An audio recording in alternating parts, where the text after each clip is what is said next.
So you want to be a full-time musician, but you're stuck every single month with this small, tiny bill. It's called rent. And also, I don't know if this applies to everyone, but interested in eating every single day, possibly 2, maybe 3 meals, who knows? Well, I'm gonna help you out. I'm gonna give you 7 ways that you can start making money off your music career today. Let's go.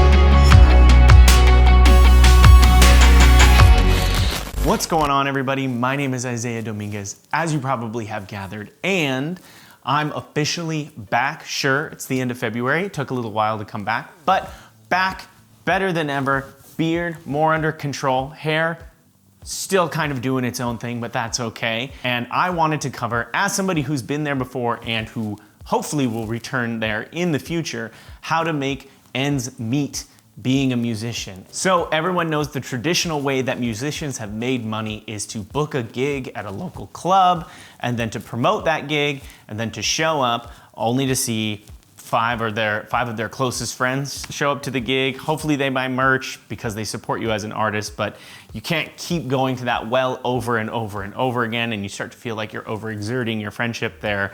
So my #1 tip for people who are starting out being musicians is to look for a booking company like Gig Masters or Gigs for You, which are literally companies that the bids come into them. People looking for musicians go to these companies and say, hey, I want to hire a musician for this wedding ceremony, or I want to hire a musician for this cocktail hour for the American Bar Association.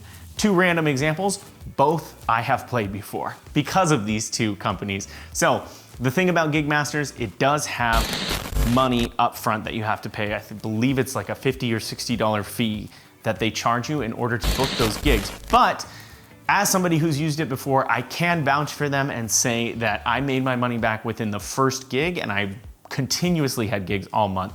So it always pays to have people whose job it is to find these paying gigs for you. And sure, some of them are a little bit unconventional. Sometimes you'll be playing in the middle of a park for someone's retirement party, or sometimes you'll be playing someone's housewarming party. But in the end of the day, you're still playing music, you're still getting to do what you love to do, and you're getting paid to do it. So #2 on the subject of unconventional gigs, these are a little bit more conventional, but happy hours. Bars are always having happy hours, and they love to have live entertainment during those times. Whether it's a trivia night or it's a bingo night or something like that, they're looking for something to bring people into their business. And if you can add a little bit more depth to their experience, if you can put on a good show, if you can entertain people, if you can bring more people in than you're usually having during their 3 p.m. to 5 p.m. or 3 p.m. to 6 p.m.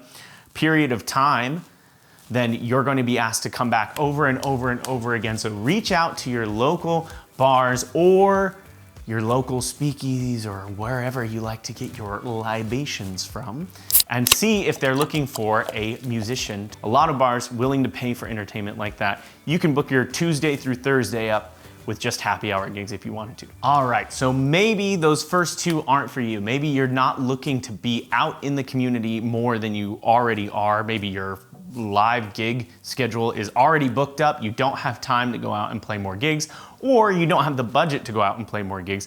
There's still opportunities for you to make money at home, making custom songs for people, right? Everybody has an important event in their life, and companies like Songfinch are there to help put you in touch with them because they might be looking for something a little extra special for that holiday or for that special event in their life, which would be creating a custom song. The awesome thing is you don't have to leave your house, you don't have to spend that money on gas, you don't have to transport your crap anywhere, and you also don't have to lug your gear outside of your house either. So companies like Songfinch or opportunities to write custom songs, just throw it out there on Facebook. Is anyone looking for a custom song? I'll write one for your anniversary, I'll write one for your retirement party, something like that, who knows?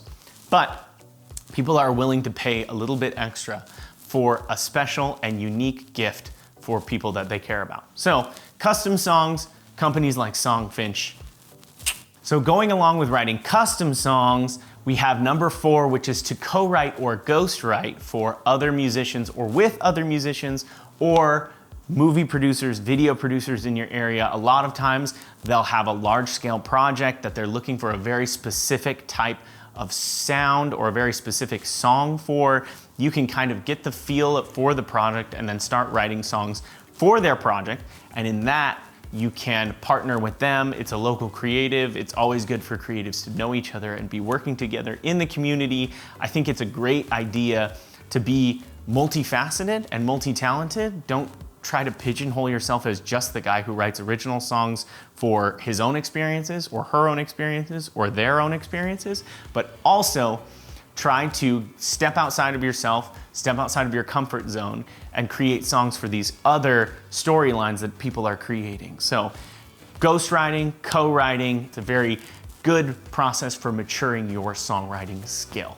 So number 5, the one thing I know about musicians and has held true throughout history is that musicians know other musicians. There are lots of them. And as a musician, you should be able to, at the very least, be able to record yourself. You should be able to record your own songs. You should be able to be demoing out your own songs.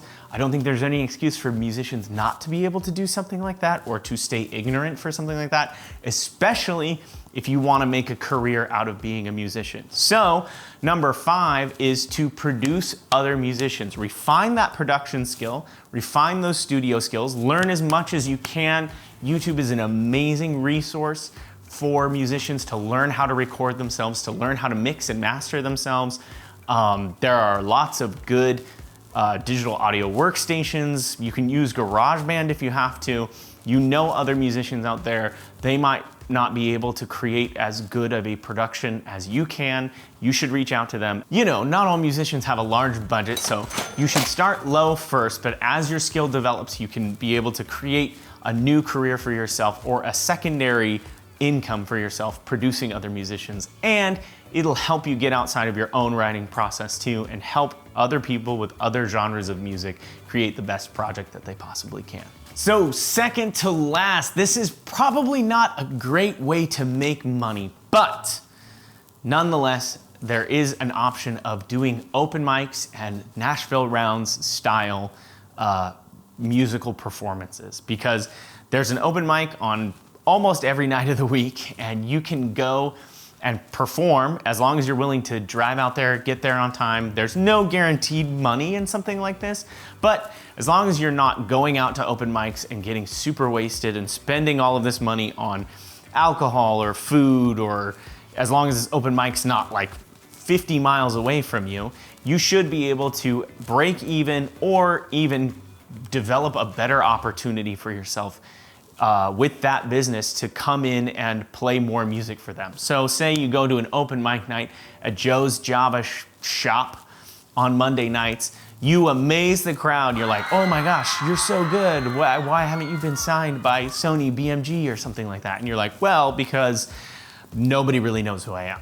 You go up to them that night and you say, hey, I'd be willing to play on Friday nights for your happy hour or your Java Joe Jive time thing. And for the most part, they'll say, you know, if you can amaze us at an open mic night and you can bring people to this open mic night, you can probably bring people to this 1 hour, 2 hour time, and we'll be selling more coffee than we ever have. Again, creating relationships. I feel like a broken record, but creating relationships as a musician is crucial, because you are not in this alone. There's no such thing as a solo musician, because it takes an entire community to support you, and it takes fans to support you too, as well as friends and family and other professional associates, I suppose. So make sure that you're not trying to go it alone and you're developing relationships with other businesses. So for the last thing to make money as a musician, it's more traditional, sure, but there's not a lot of money in selling CDs anymore. It costs a lot of money up front to press vinyl of your songs, and streaming, as we all know and have heard 10,000 times, doesn't pay very much money. Your last way to make money that is still a good way to connect with your fans as well as create a source of income from your music is your merch. But you gotta be smart on what you're doing, because it's really easy to get upside down, investing in a bunch of t-shirts, paying all of this money up front, not being able to sell them all, and now, not only are you in a hole, but you're stuck with a bunch of t-shirts that you can't sell. So, companies like Threadless have given you the opportunity to host an online store where the cost of printing the t-shirt to you is completely free, because they don't make you pay for the t-shirt up front. They will print these one-off t-shirts for you at a premium. Sure, you're not gonna make as much money off of it as you would if you got the t-shirts printed and you paid for them up front.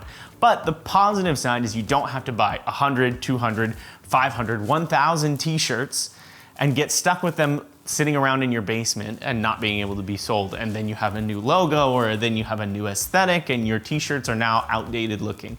Or fashion just changes and your t-shirts fit weird, or your t-shirts don't look right anymore.